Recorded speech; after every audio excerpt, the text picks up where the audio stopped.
Hello, Phil here from Wings of Pegasus, and welcome to another analysis video. If you enjoy this video, please give it a thumbs up and subscribe.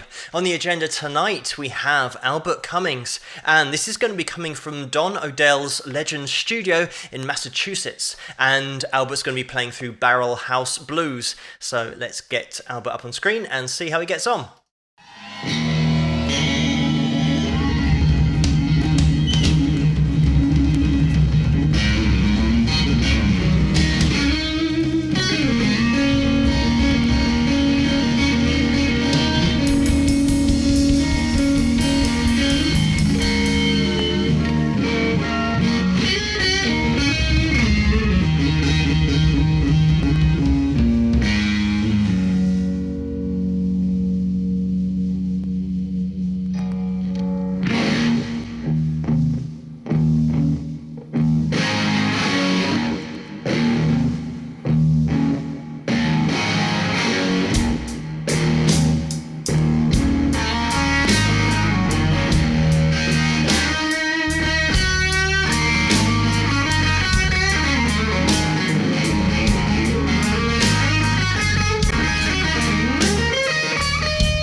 You can cry her name.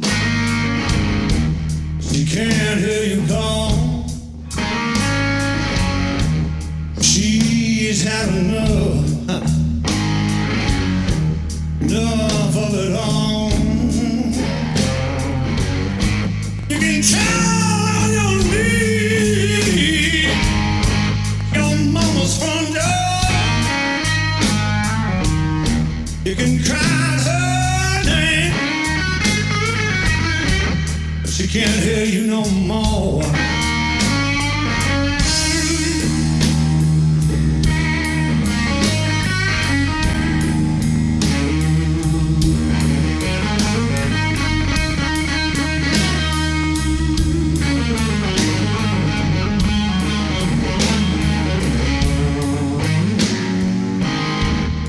You tear up the house, get into your car, like you always do. You go down to the bar. You can talk to your whiskey people. You can cry in your beer. You can take punches that shadow, but there's nobody there. It's a Barrel Blues. It's the same old story. It's hard on us, yeah. Soft on glory, but at closing time, are you all been through? You just take one more shot. Oh, those Barrel House Blues.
just going to jump in here because finding a spot to jump in is going to be difficult because Albert's really getting into his lead here. I just want to make a few comments about the overall sound. Like I mentioned, the Don Odell Legend Studio, the sound they're getting here, considering this is a three-piece as well, there's some really clever things that Albert does with his tone, but also that sound on the vocal.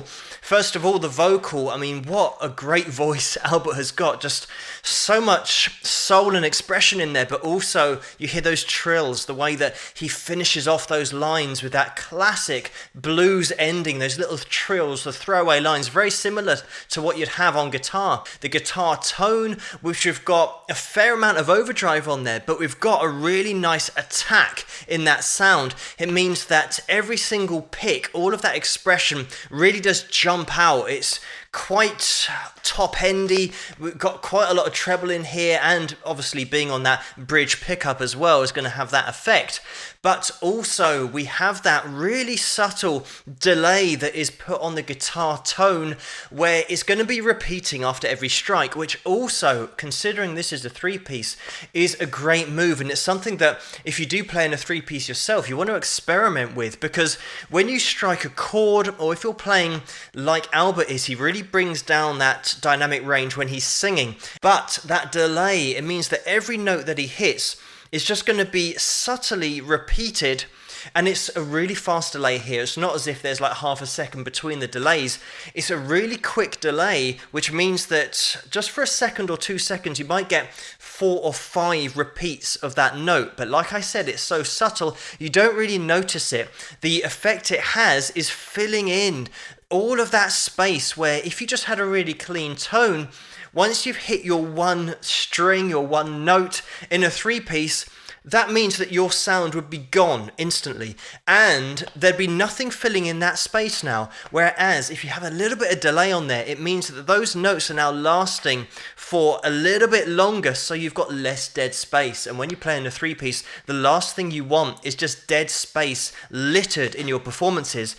Another thing with that delay, Albert's got exactly the same thing on his vocal. So that means that that vocal and the guitar share that same space. They're the same voice. Not only has Albert, of course, got a great expression through his guitar, so he is making the guitar sing, but with his voice, they now complement each other. And we do see Albert going to that whammy bar occasionally as well. Of course, he's got great control of vibrato on the fretboard and at the top of bends, and he really does lean towards that really bluesy wide vibrato, a slow wide vibrato, which isn't surprising because Albert was heavily into Stevie Ray Vaughan, and he actually started playing banjo before he started playing guitar, because he started playing banjo at age 5 and he couldn't play his dad's guitar because his hands weren't big enough, so he kind of got into bluegrass music. And once he'd heard Stevie play, like with a lot of players, it totally changed his outlook on his own playing and the direction that he was going in with his playing, and he just really heavily got into the blues. We're going to be getting back into the video. I'm not sure if I've got enough time to watch it the whole way through, but we'll jump back in and look out for the dynamic change. It always happens once that lead guitar is absolutely lent into. All the top bands, all the top players will always bring it down just to keep that interest there, just to give you that light and shade. But let's get back into it.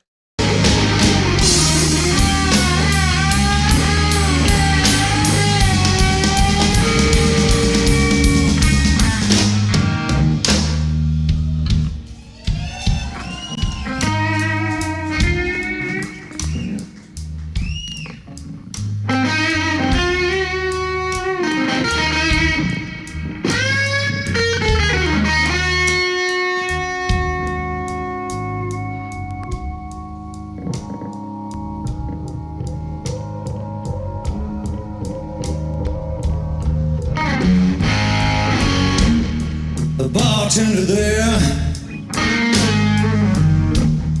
with the 50s hairdo,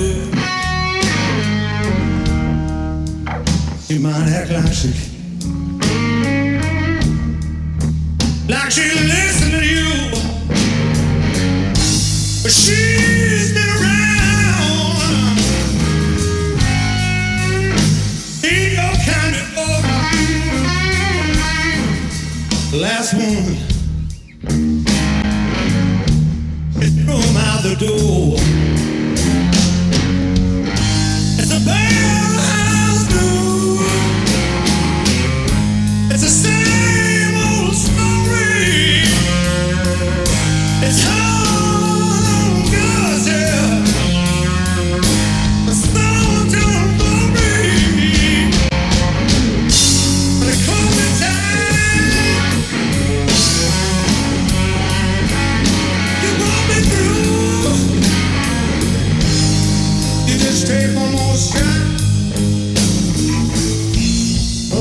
better.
And there we have it. What I love about that performance, and especially the second half of the video, is the way that it is all absolutely just three great players interacting musically, and they're not interacting or communicating with words, but just little looks and the way that they're expressing through their playing.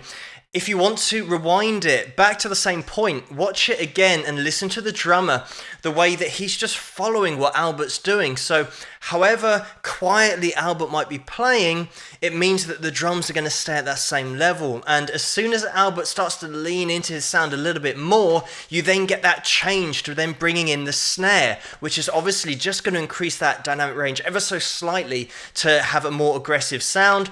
And then they take it back down again, and it's almost like just going up the mountain, down the mountain, up the mountain. They're just taking it all over the place dynamically, but we've gone from that really over the top loud place down into this really quiet, cool section where it's just interaction musically, and it's so great to watch. And you can see by the smile on the drummer's face just how enjoyable it is when you're playing with other great musicians. But another thing that I want to get into is the way that when Albert was really letting go on his solo, the difference between players who really do let go and those that want to be really precise all the time. And of course there's an audience for both of those styles.